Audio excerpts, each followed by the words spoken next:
Well, hey, I think it's about time we get started with our session here on AR Foundation and our product roadmap.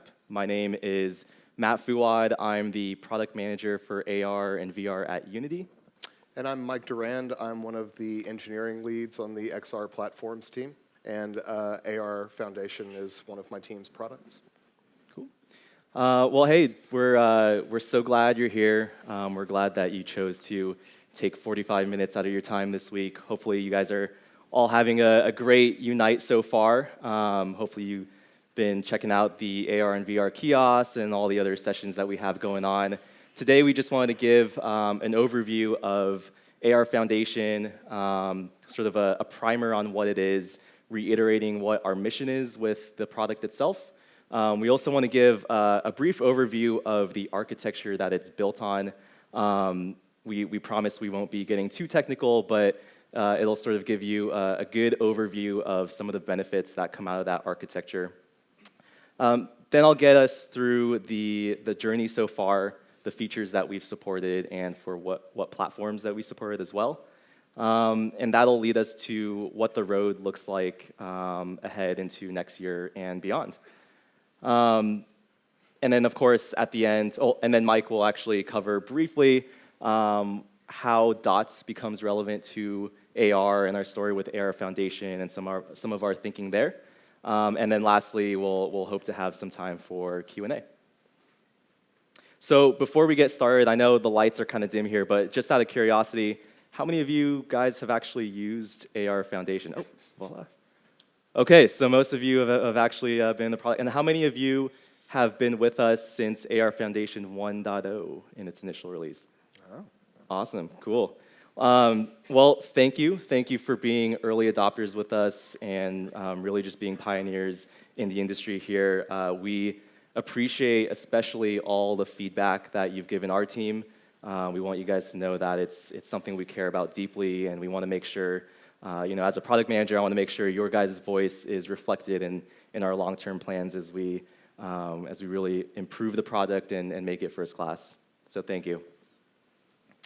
So it's probably helpful to quickly just reiterate what problems we're trying to solve with AR Foundation and how it leverages our new plugin architecture. And so let's dive deep into that. As you saw in our keynote and just in general, our big announcements around AR Foundation, what we really want to solve with AR Foundation is the idea of build once, deploy anywhere. So if you see in this diagram here, you've got AR Core, you've got ARKit, you've got Magic Leap and HoloLens as sort of the leading AR platforms today. And you can imagine how tedious it gets to work in those native environments across all of these platforms.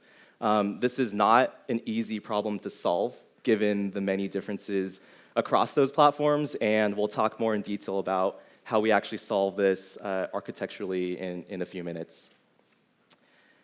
And so not only is it challenging to juggle the differences across these multiple platforms, but as the industry and ecosystem progresses, we definitely continue to see this trend of new platforms and new devices entering the market. I get this question all the time from users, from people that are just super passionate within our industry. And AR Foundation continues to support the leading platforms today, but it's really designed in a way that's flexible to support new platforms and devices as they come to market. So our goal here is really doubling down and investing on the notion of build once, deploy anywhere, where you've got, developers have the single interface and abstraction that supports the various features offered by all these different platforms. So it started with ARKit and AR Core with handheld augmented reality. As many of you probably heard in our keynote on Monday, we've now, and we're excited to add support for head-worn AR on the Magic Leap and HoloLens 1 and 2. So again, AR Foundation, a single framework intended to reduce fragmentation for development across these platforms. We'll continue adding new features as they're released by our platform partners, and then hopefully in the future we'll be able to see new platforms and devices come to market as they get released by different vendors. Yeah, so a few things to note here before we get into a little bit of an architectural discussion. In addition to our goal of exposing AR functionality in a cross-platform manner, as Matt mentioned, AR Foundation also delivers several optimizations and conveniences. The first one we'll talk about is performant background rendering. Our first target platforms were mobile-based, ARCore and ARKit. And one of the things that we needed to do was do performant implementation of rendering the camera image as background in order to create the illusion of AR on a screen. Obviously, on the wearable platforms, this isn't required, and we utilize the same highly optimized stereo rendering techniques that we ship to support our VR products. The next one I'll talk about is content scaling. So any of you who have spent any time in the Unity Asset Store have probably noticed that most of those assets are scaled at human size for use in FPS games. But the reality is with AR, your content is often constrained to the size of an available physical space, like the top of a coffee table or an empty part of your floor. And AR Foundation takes care of that content scaling problem for you. Finally, as part of our goal of allowing devs to focus on their app and not the underlying platform, we attempt to solve the problem of device configuration.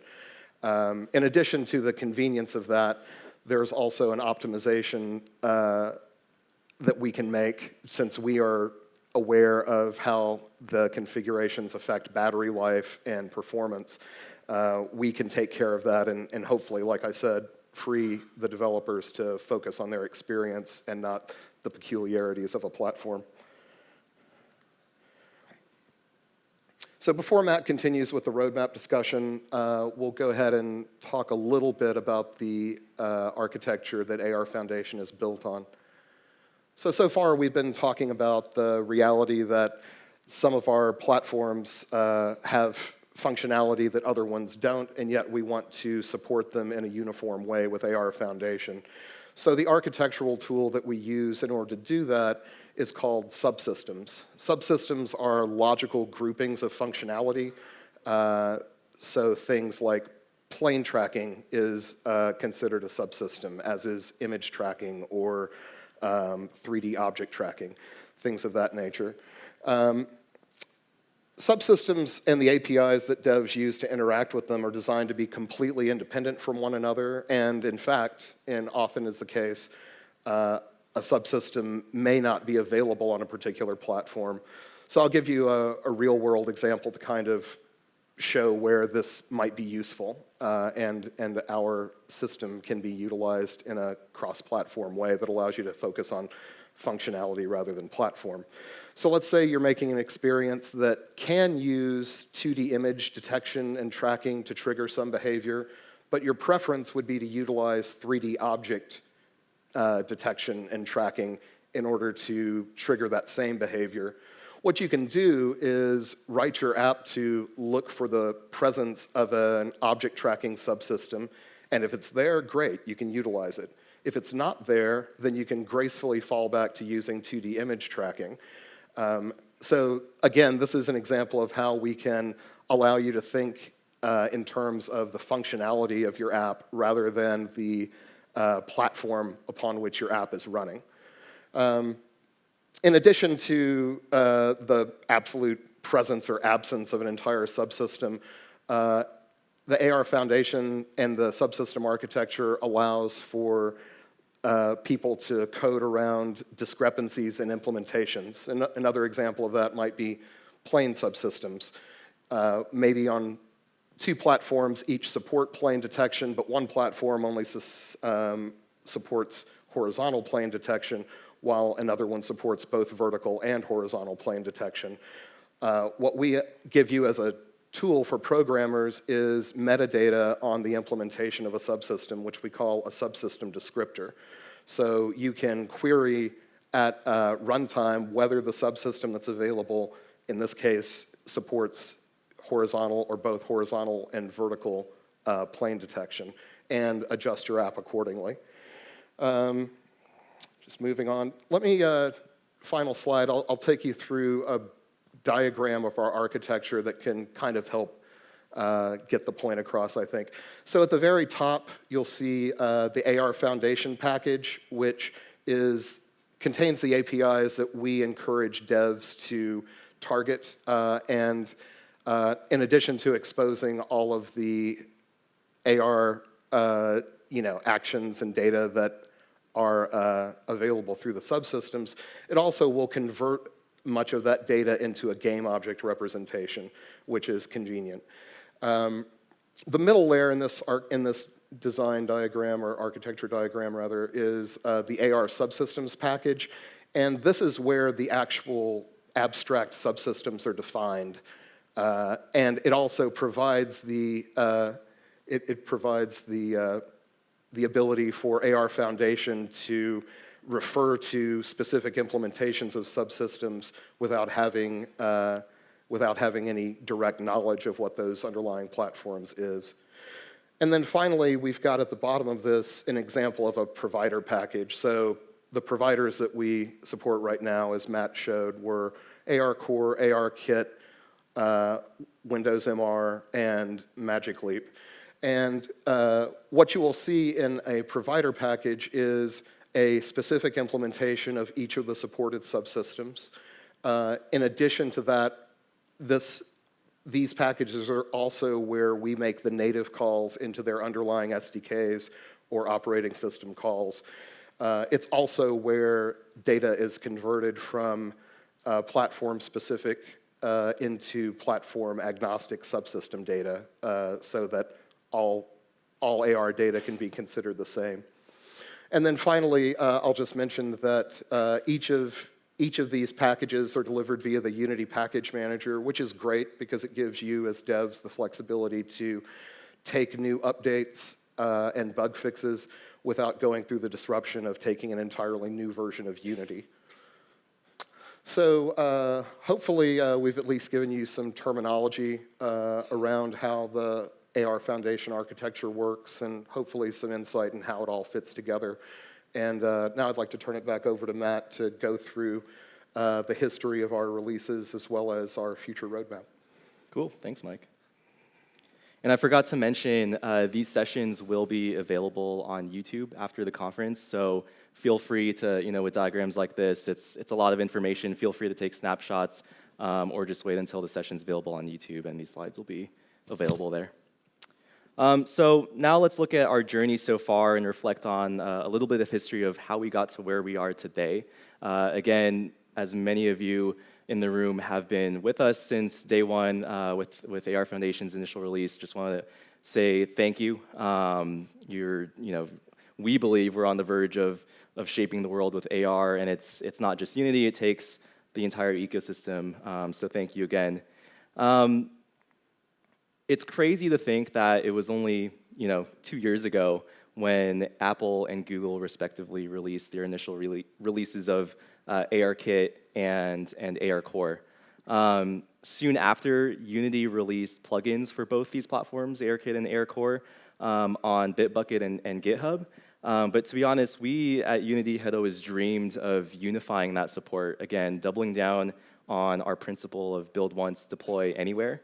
So about a year after the release of ARKit and ARCore is when we first released AR Foundation 1.0, which supported essentially baseline AR functionality, which then mapped back to what Apple and Google provided through their platforms. So just to provide a quick overview of what this actually looked like, plane tracking, allowing a device to actually detect the size and location of both horizontal and vertical surfaces, point cloud detection, allowing you to detect visually distinct features in the captured camera image, and then using those points to understand where the device is relative to the world that the end user is in. Reference points, which allows you to track the position of those identified planes and feature points over time. Device tracking, which is essentially localization of the device, which creates a correspondence between both the real world and your virtual content by matching both the Unity camera along with the camera on the device. Light estimation, which provides estimates for average color and brightness of an object based on lighting from the real-world environment. And this was a huge step into blending the real with the virtual. And then lastly, raycast, which is sort of the method that's used to determine where virtual content will appear, where a ray defined by both the origin and direction intersects with the real-world identified feature that's tracked by the end user's device. So I know this is kind of an overview of what's already known, but it's good to just revisit the terminology. I still get questions today about some of this stuff, so hopefully this is just a good overview of some of the baseline AR functionality that exists today and is supported across all these platforms. So we've got to that point, October 2018. Then ARKit and ARCore started to release a slew of new features, and some of these included image tracking, 3D object tracking, as well as face tracking, to name a few. So shortly after those releases, Unity was able to release AR Foundation 2.1, which then supported these features across these platforms.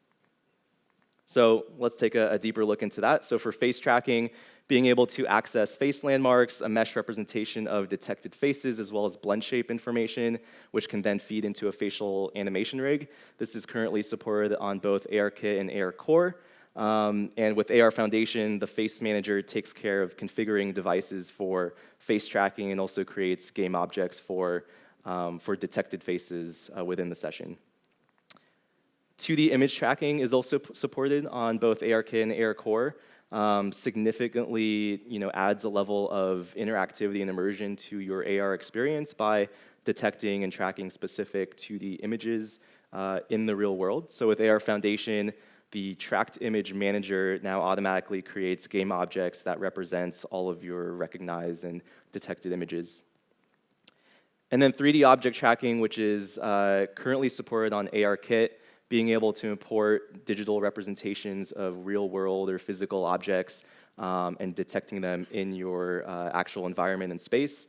So with AR Foundation, the tracked object manager is now able to create game objects for each of these detected physical objects or real objects, allowing you to shape your experience based on the presence of those specific real-world objects.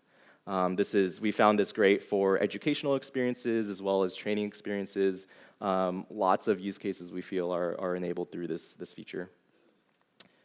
In addition, we also introduced, we also added support for environment probes on ARKit, which allows you to detect lighting and color information within specific areas of your real-world environment. Okay, so that brings us to May 2019.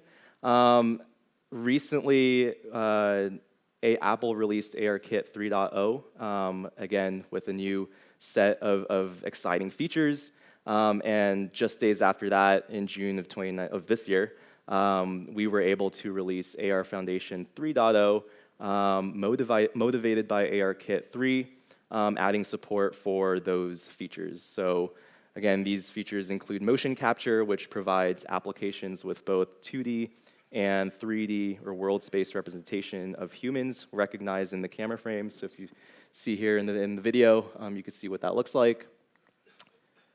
People occlusion, the new human body subsystem in AR Foundation provides applications with human stencil and depth segmentation images. So now you're able to use the stencil segmentation to identify for each pixel whether the pixel contains a human, and then the depth segmentation image consists of an estimated distance from the device for each pixel that correlates to a recognized human. So pretty cool here where you could see the butterfly occluded.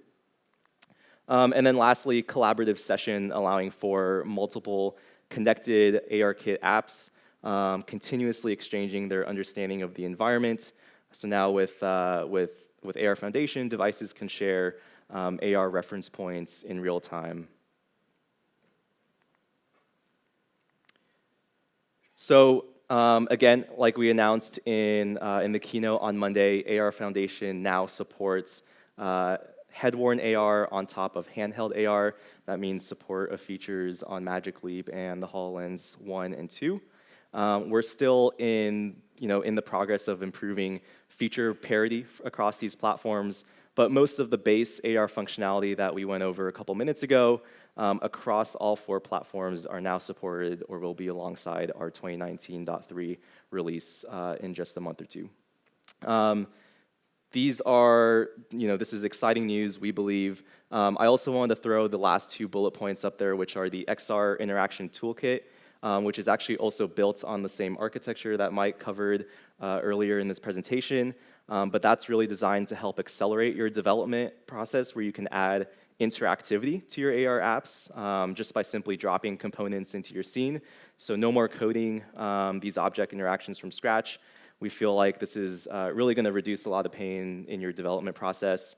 And then lastly, Unity as a library, which allows you to insert augmented reality powered by Unity directly into your existing native mobile app. So instead of building an entirely new app just for the sake of adding AR functionality, you can now unlock the full power of Unity's AR offerings and embed it into an existing mobile app. So, with all these 3, you can imagine you can build an experience for multiple platforms with AR Foundation. You can add interactivity easily through the XR Interaction Toolkit, and then you can also embed it into an existing mobile app if you so wish. So let's, before we go into future-looking and sort of roadmap items, just want to pause and give an overview of current state of where we are with AR Foundation today. Want to point out we wanted to make sure that this AR Foundation was built on a mature architecture and how that tech has matured over the past year or two. Thanks to Unity's package manager, we now have the capability to deliver new platform functionality within days of its public availability, and doing so without requiring a custom version of Unity as we needed to do in the past. So we feel like this benefits you guys greatly because it adds a lot of flexibility into getting support of new features across multiple platforms. We're also really encouraged by the increasing adoption of AR Foundation by all sorts of users, whether you're a hobbyist, an indie studio, a major studio, and even our platform partners. This helps validate that what our mission is with AR Foundation is something worth doing and actually solving the problems that you guys face on a day-to-day basis. And again, we really appreciate the feedback that you've given us and want to make sure that's reflected as we move along in improving our products. And like I said, we're also seeing our strategic partners embracing AR Foundation. There's actually a Google talk on persistence AR and how they've extended AR Foundation to add AR core specific features. That's actually happening at 4 p.m. today. So if it's not on your schedule already and you have some time, wanted to give a shout out and make sure you attend that session. And so, yeah, we love that we've got a passionate community, a thriving ecosystem. There's a lot of challenges and hurdles to get through. We know that there's a lot of work still left to do, and hopefully that's reflected on our roadmap. But we've also seen a lot of benefits and good things happen along the way in the past 2 years. So wanted to give also a bird's eye view of all the different features that we just ran through and what platforms they're supported on. So pass-through video is supported on both ARKit and AR Core. It's not really applicable on the headsets, so unavailable on Magic Leap and HoloLens. For device tracking, raycast, plane tracking, and reference points, those are all supported across all 4 platforms, ARKit, AR Core, Magic Leap, and HoloLens. The only exception is planes on HoloLens, but work is underway on that, so that's currently pending. Point cloud detection is also supported on handheld AR today with ARKit and AR Core. We are in the progress of getting that supported for Magic Leap. And then, of course, hand gestures for the wearables is also supported for Magic Leap and HoloLens. So I'll give a little pause there if you guys want to take a snapshot. this is really just your baseline AR functionality. Our goal in the future is to fill in the circles there and hopefully get feature parity across all the platforms. Okay, so let's look at some of the newer features that platforms have released. With face tracking and image tracking, those are currently supported on ARKit and ARCore. We've now started work on getting image tracking supported on the Magic Leap. 3D object tracking and environment probes are currently supported on ARKit, but we are currently in the process of getting environment probes supported on both ARCore and Magic Leap. Meshing is available on the wearable AR headsets, so with Magic Leap and HoloLens. And then lastly, with ARKit 3 and their new features, body tracking, people occlusion, and collaborative sessions are currently supported for ARKit. So I'll pause there if anyone wants to take a snap.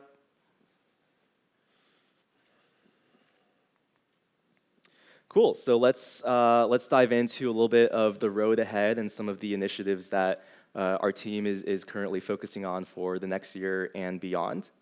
Like I said, based on the matrix that we just saw, want to start filling in the gaps and really try and improve feature parity across the different platforms that we now support. So, one of the challenges of making AR Foundation is accommodating the differences in the feature sets across all of these platforms, but hopefully over the next couple months, year and beyond, feature parity will just be the latency between features release and getting that supported on AR Foundation will continue to get reduced. So just to revisit this, on the HoloLens 2, we're looking at supporting plane tracking as well as occlusion using scene understanding. For Magic Leap, we're underway for trying to get 2D image tracking as well as point cloud detection supported. And then lastly, for ARCore, we're looking at environment probes as well as HDR light estimation. So in our next release of the ARCore provider package, it'll contain support for these features.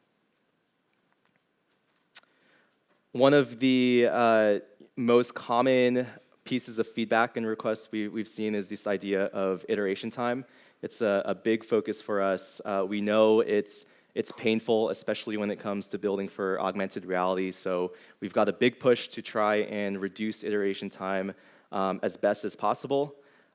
This is a big focus for us, for the rest of this year and next year, and that's the idea of better workflow improvements to really bring down iteration time. So that includes on-device remoting.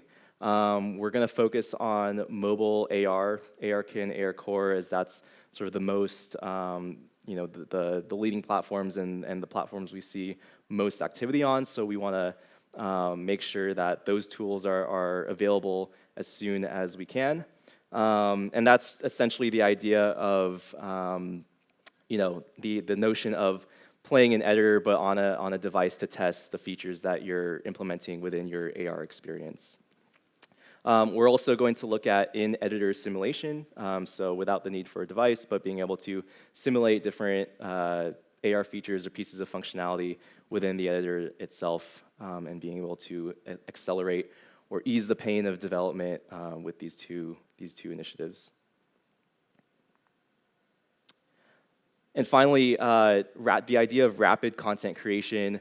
We really want to make it easier for users to get started creating for AR with AR Foundation, so improving users' first touch experience.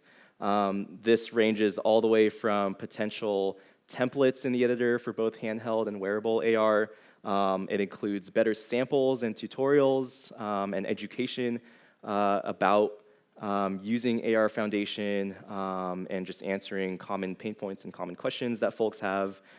It also includes, again, documentation within those samples and making that just a better starting point for folks when they, start creating an AR app and sort of get to a more tangible experience when they start creating. So with that, there's actually one last thing that we want to talk about and touch upon as far as looking ahead into the future and that relates to how our data-oriented tech stack starts to become relevant in our story. For that, I'll hand it off to Mike. Sure.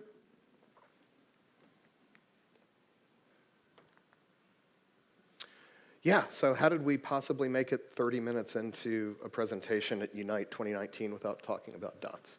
So if you'll recall in the slides I went through earlier, particularly the architecture diagram, we talked about how AR Foundation expresses the data from the subsystem layer as game objects. Well, that won't do for dots. So we have begun doing work, it's really more prototype work right now, on having a pure ECS implementation of AR Foundation, which will eventually work with the game object conversion process that's being worked on by folks in Copenhagen.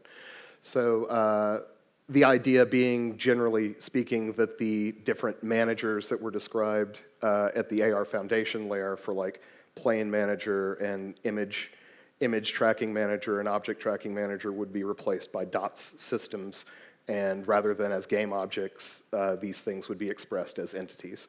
So the good news is we saw this coming, and we created the architecture the way that we did so that we could keep the subsystem layer as well as the provider layer intact and able to work both in a dots and a non-dots environment. So the idea would be that we would replace the AR Foundation package with a dots compatible AR Foundation package going forward. So look for that on the roadmap. So far the early experiments with this have been promising. We've seen a lot of improvement in executable size when we've built for the tiny configuration, for example.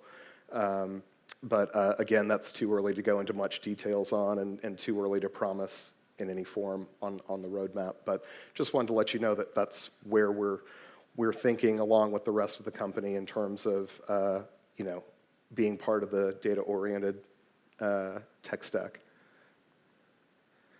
So I'll turn it back to Matt for some words of advice. Practices. Yeah, just figured we'd throw in this little bonus section as we do still continue to receive a lot of questions common across lots of users. So when it comes to using AR Foundation, this sounds super simple, but I still get this question all the time. Make sure you're enabling preview packages in the package manager, otherwise you will not be able to see the preview packages. We've got a lot of questions around documentation version, and I know it's kind of hard to traverse your way through the package documentation and sort of handle the different versions of AR Foundation. One note there is the AR Foundation version and the corresponding documentation you're looking at is actually noted in the URL, so just a handy tip there to make sure you are looking at the right documentation version. And if you are updating your project to a newer version of AR Foundation, make sure you look at our documentation for migration guides. And then just 2 quick points on building an AR application. Not every end user's device is going to support AR functionality and some of these features, so make sure that you are checking for that. AR optional is a thing, and you can provide a fallback experience in the case that a person's device doesn't support the feature that's implemented in your experience. And then this is something we've also seen pretty common, which is when most people are entering an AR experience, they're oftentimes doing it for the first time. We're sort of still in the state of augmented reality being new to a lot of people. And so providing hints within your experiences through UI to your users if a certain plane or feature point hasn't been detected is a really good idea and makes that experience that much more engaging and successful. So a good example for that is ARKit's coaching overlay. Definitely look that one up. It's got some good UI in it, and actually we've implemented it in our latest version of AR Foundation. So some handy tips. Obviously, when it comes to roadmap, some of this stuff depends on the platforms that we support. there will always be new features, and there will likely be things in the next year or two that probably won't show up on these slides. So our recommendation for that is, journey alongside us. You can check out the AR Foundation webpage. The link is on the screen there.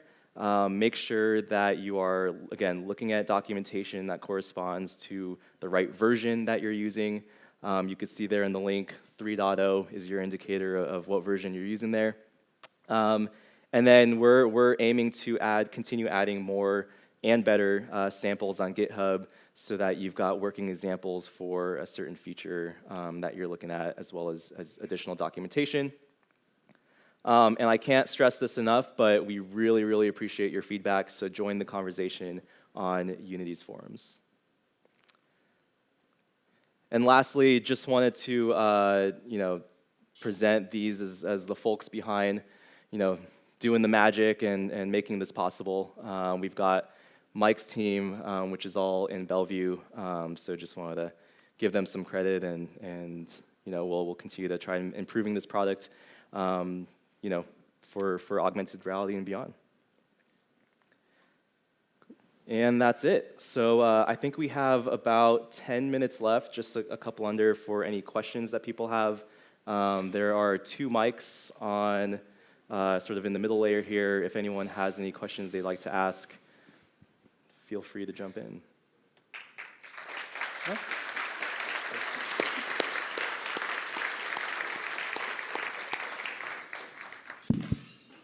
Okay, so thanks for the talk. I learned that AR Foundation stands on those pillars, ARKit, ARCore, and so on. What if I wanted to create my own new pillar? So for example, what if I would be an auto manufacturer, and now my car is the AR device because I have an AR head-up display? Mm-hmm. How can I create a new pillar that joins AR Foundation? So if you're talking about, it sounds like what you're talking about is what if you want to create an implementation for a new platform? Yes. Okay. So the way that you could do that, as we mentioned before, or actually I failed to mention, the packages mainly contain C# source code. There's also some native libraries, but we try to put as much of the work as possible in C#.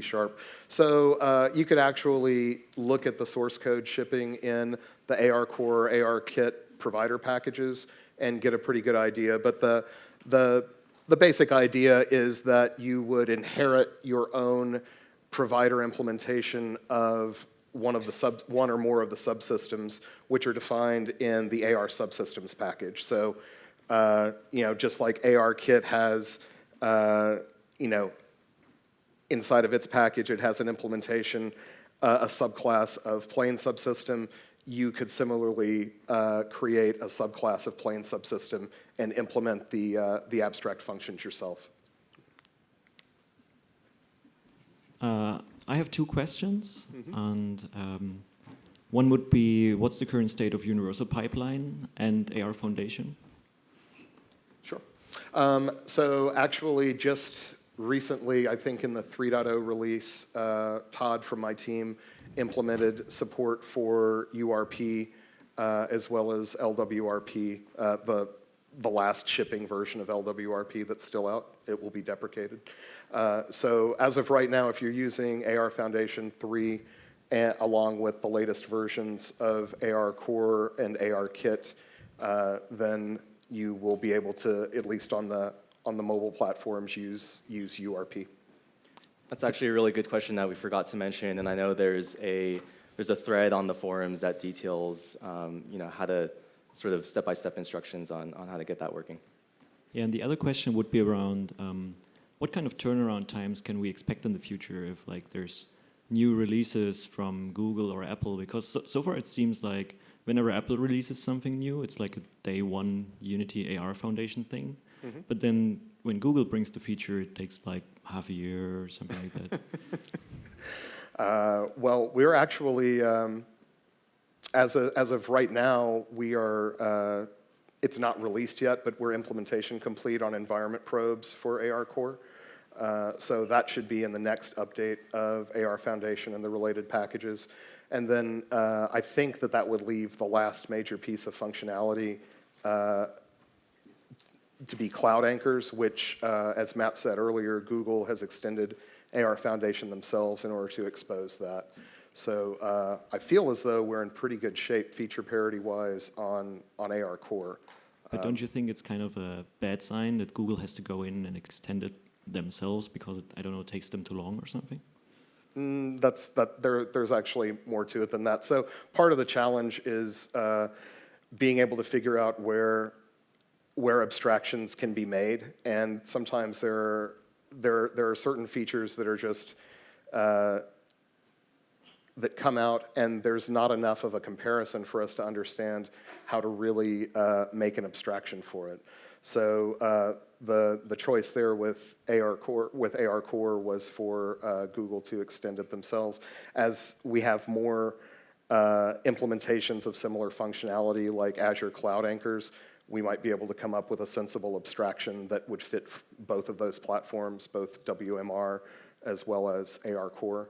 But right now, we actually kind of see it as the glass is half full, and that AR Foundation is extensible so that partners can extend it, and it's actually getting enough traction that partners want to extend it. Okay, thank you. Yes, so, and you also kind of mentioned it shortly now. We see a large potential in having these spatial anchors that are cross-device. So, for example, the Azure spatial anchors. What are your plans on implementing these type of? So we've done experiments internally, and with AR Core Cloud Anchors, as well as we work with Microsoft about how spatial anchors are rolling out and across all of the different platforms that both of those technologies support. So like I had tried to explain, the idea would be that we would try to find a common abstraction such that we could define a subsystem for persistent anchors or persistent reference points. But it's still a little bit too early for us to come up with something that we're confident in. Thanks. It's not in the presentation on purpose, but this idea of contextuality and spatial awareness using various data types is something that's currently under investigation, really focusing on applications that deliver both utility and context. So in the, maintaining the principle of building an abstraction for all these data types served by various providers is something we're looking at, but too early to put something tangible on the roadmap. All right, thanks. Hi. Is there anything you can tell us about the relationship between AR Foundation and Project Mars? Like, to what extent are you kind of aligning your efforts on that? Yep, so if you saw our keynote on Monday, you started to see all of these pieces starting to come together. Mars is actually built on AR Foundation, as is Unity Reflect, as a matter of fact. So AR Foundation is essentially, no pun intended, but the foundational layer for all these applications that sort of enable all sorts of authoring experiences targeted at specific markets, things of that nature. So Mars is super exciting. It's a way to author robust, intelligently designed AR experiences that sits sort of on top of that foundational layer. Okay, thanks. There's also a web landing page for Mars as well that just released. So if you want to get more information on that, it's available online. Hello. I work with HoloLens a lot, and I was wondering what the differences are between the MRTK and this, and how feature complete it is. Oh, boy, I couldn't enumerate all of the features of MRTK right now in front of you. The idea with AR Foundation is that we're trying to build a library of common features. There's a lot of really neat stuff in MRTK, and our goal isn't to try to make MRTK less relevant. In fact, we work with Microsoft, and they give us indications that they're excited about being part of AR Foundation, but also continuing to provide value through MRTK.